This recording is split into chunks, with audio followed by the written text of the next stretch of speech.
पार्सलमधून mobile चोरी उघड, delivery बॉयच निघाले आरोपी।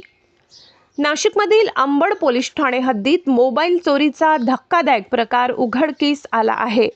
ऑनलाईन पार्सल डिलिव्हरी करणाऱ्या कर्मचाऱ्यांकडूनच हा प्रकार केला जात असल्याचे समोर आले आहे। फिर्यादी कमलेश रवींद्र सातपुते यांनी दिलेल्या तक्रारीनुसार ग्राहकांना द्यायचे मोबाईल पार्सल डिलिव्हरी न करता कॅन्सल दाखवले जात होते। त्यानंतर पार्सलमधील मोबाईल काढून त्याऐवजी मसाल्याचे पॅकेट्स भरून ते पुन्हा कंपनीच्या स्टॉकमध्ये जमा केले जात होते। स्टॉक तपासणी दरम्यान हा प्रकार उघडकीस आला। या प्रकरणी अंबड पोलीस ठाण्यात गुन्हा दाखल करण्यात आला। तपासादरम्यान पोलिसांनी सुनील कैलास सोमाशे आणि किरण साहेबराव बच्चाव या आरोपींना ताब्यात घेतले।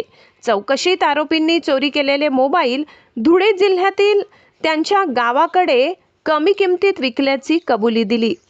त्यानुसार पोलिसांनी कारवाई करत सुमारे 6 लाख रुपये किमतीचे विविध कंपनीचे 15 मोबाईल फोन जप्त केले आहेत। या गुन्ह्याचा तपास विलास पडोळकर, योगेश देसले, किरण भोर, मयूर पवार, फरीद इनामदार, तुषार मते, संजय सपकाळे यांनी केला असून पुढील तपास योगेश देसले आणि वैभव एखंडे करत आहेत। महाराष्ट्र माझा न्यूजसाठी नाशिक जिल्हा प्रतिनिधी स्वप्नील गायकवाड।